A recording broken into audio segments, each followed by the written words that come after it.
Good morning, everyone. Greetings from Athens, Greece. My name is Konstantinos Morphopoulos, and I work as a sociologist at the National Center for Social Solidarity. On behalf of the President of E.K.K.A, Dr. Artemis Anagnostou-Dedouli, I'm going to present our part as the Child Guarantee National Coordinator to the European Child Guarantee and its implementation in Greece. We're going to have a look at the challenges, the solutions, and the best practices. Dear colleagues, dear participants, it is a great honor to share with you Greece's experience in implementing the European Child Guarantee, which aims to ensure that every child in Europe at risk of poverty or social exclusion has access to the most basic services such as healthcare, early childhood education, schooling, extracurricular activities, nutrition and housing. Now, how the Child Guarantee helps EU member states and its impact on vulnerable children. The European Child Guarantee helps member states by providing guidelines for developing policies that address the needs of the most vulnerable children. It also offers financial support through European funds to finance these initiatives.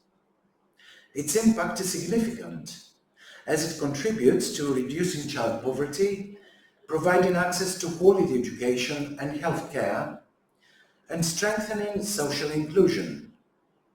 This will enable children in difficult situations to overcome the barriers preventing them from participating equally in society.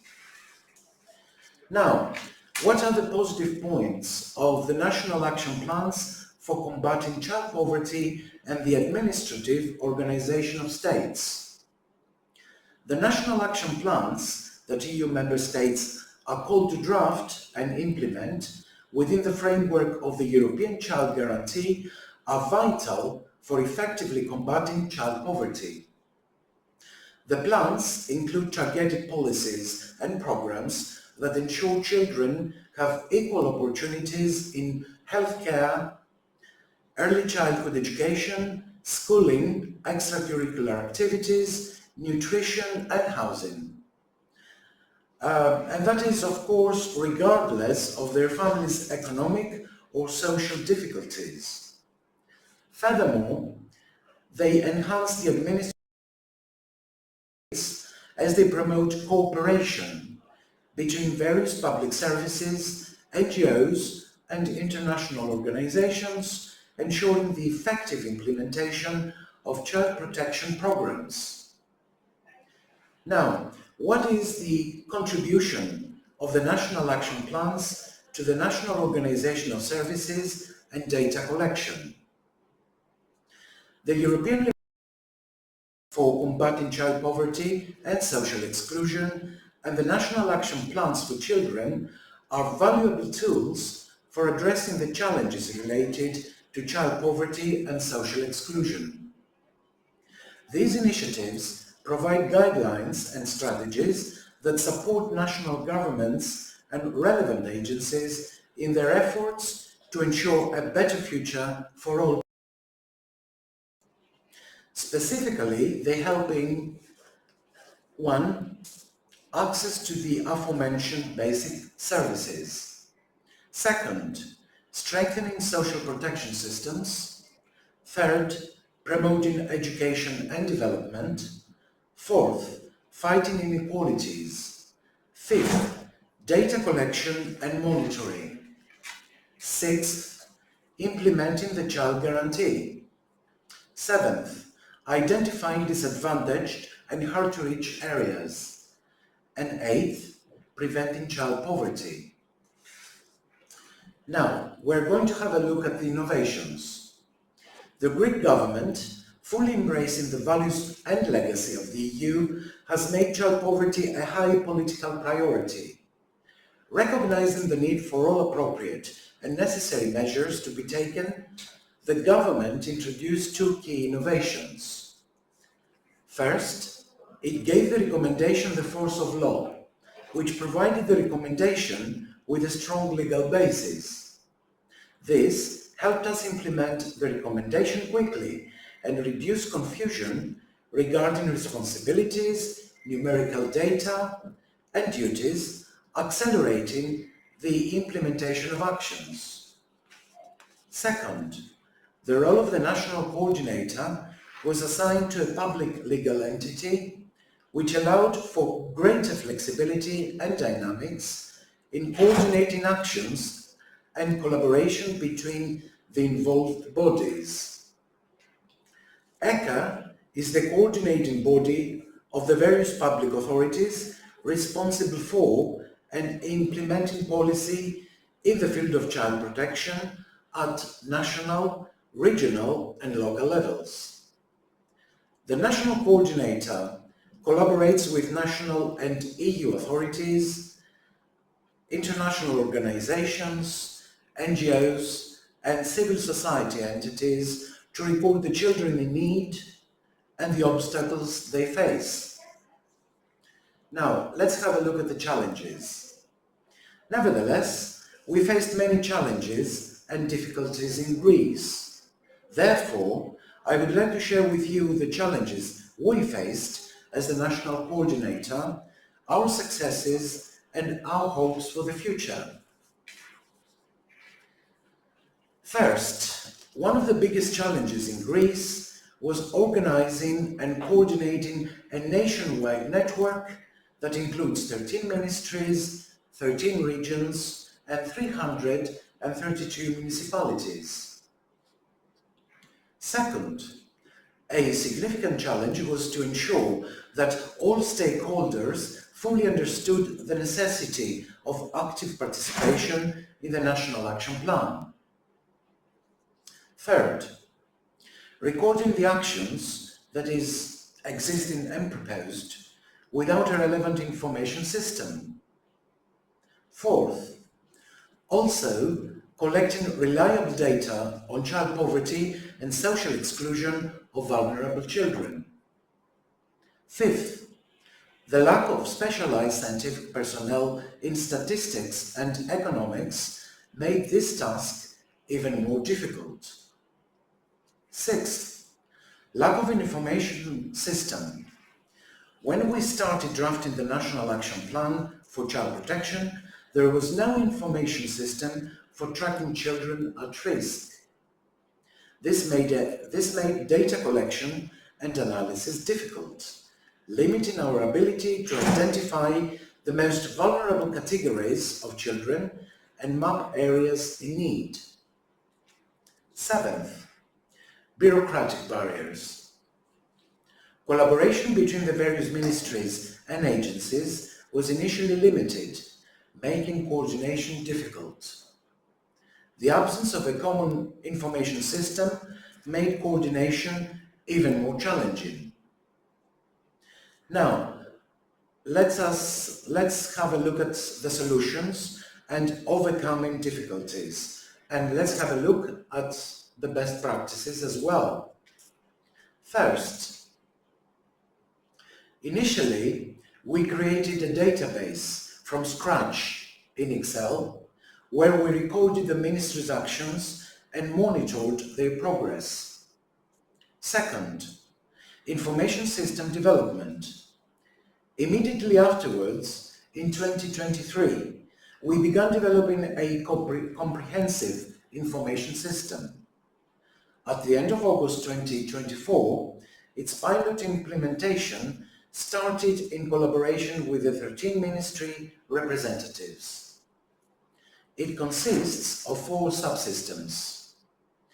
A subsystem for recording actions from central administration ministries, regions and municipalities. Second, a subsystem for collecting data on poverty at regional and local levels, that is, regions, health regions, municipalities. Third, a subsystem for CSV files with primary data.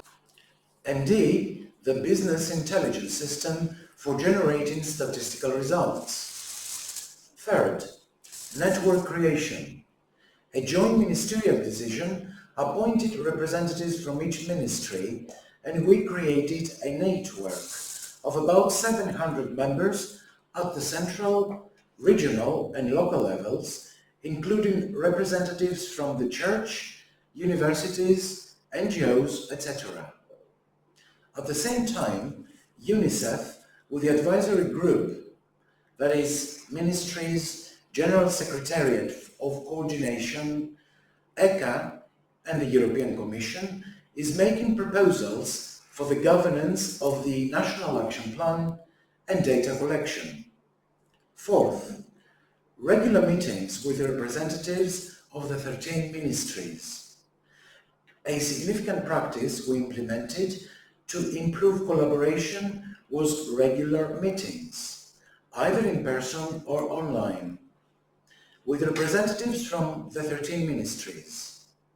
These meetings help better coordinate actions and exchange information, contributing to the effective implementation of the National Action Plan. Fifth, field surveys for vulnerable children. Targeted field surveys were a significant practice as they allowed us to understand the real needs of vulnerable children and their families. Through questionnaires and qualitative surveys conducted within the network of local actors, we managed to collect valuable data. An anonymous survey via an online platform called SurveyMonkey was completed by students across all regions nationwide. Simultaneously, focus groups with vulnerable children aged 12 to 17 were created. Sixth, online meetings with representatives of institutions. Online meetings between all involved bodies, including international organizations and NGOs, ensure continuous dialogue and information exchange. Seventh, data collection and analysis. Through surveys and focus groups, Greece collected important data for better decision-making and improving social services. Eighth, questionnaires to local society representatives and across the network to capture children's needs are an essential practice that links local authorities and relevant bodies with central policies. Ninth, cooperation with national and international organizations. Close cooperation with organizations such as IOB, E.K.K.A and UNICEF helped the national coordinator solve the issue of lack of specialized personnel. The active contribution of these organizations provided specialized knowledge and experience, improving the quality of the services provided. The close cooperation with international organizations such as UNICEF was crucial for the success of our actions in child protection. UNICEF not only provided technical assistance, but also moral support, enhancing our efforts to create a safe environment for children in Greece. Now, what are the prospects for the future? The future of the European Child Guarantee depends on how well we can adapt our policies to new challenges. In Greece, the use of technology and innovation, such as artificial intelligence, can help us collect and analyze data more effectively to identify vulnerable children. Innovation in social services, such as BI and AI, and cooperation with international organizations will strengthen our ability to respond to the increasing needs of children. The National Action Plan, through our information system, helps us collect data and measure results. It is a vital tool for improving the services we offer. However, we must take another step forward in modernization and innovation by introducing artificial intelligence. We are already taking another step by attempting to introduce artificial intelligence into the action plan and the implementation of the child guarantee and the relevant legislative provisions. Now, let's have a look at responsibilities and hope for the future. Our journey so far, filled with challenges, failures and successes, proves the power of cooperation and continuous innovation. Our actions for child protection are not merely a responsibility, but a duty to the future. Protecting vulnerable children is the promise we make for a better world. As Shakespeare said, it is the bright day that brings forth the adder, and that craves weary walking. The innocence of children, like a bright day, leads us forward. It reminds us that our actions today shape the future we offer them, a future we must build with care, love and commitment. And to remember the words of our own Yannis Ritsos from Sonata of the Moonlight, if you don't hold the child's hand, how will you find your way again? Caring for and protecting children in the path to a more just and humane society. If we do not support them now, if we do not offer them security, how will we be able to find the right path for ourselves? With this promise, let us continue to work tirelessly with dedication to ensure that every child grows up with dignity, safety and hope. The future is in our own hands. At this point, our presentation is over. Thank you very much for taking the time to watch our presentation. I wish you every success in your conference and your endeavors.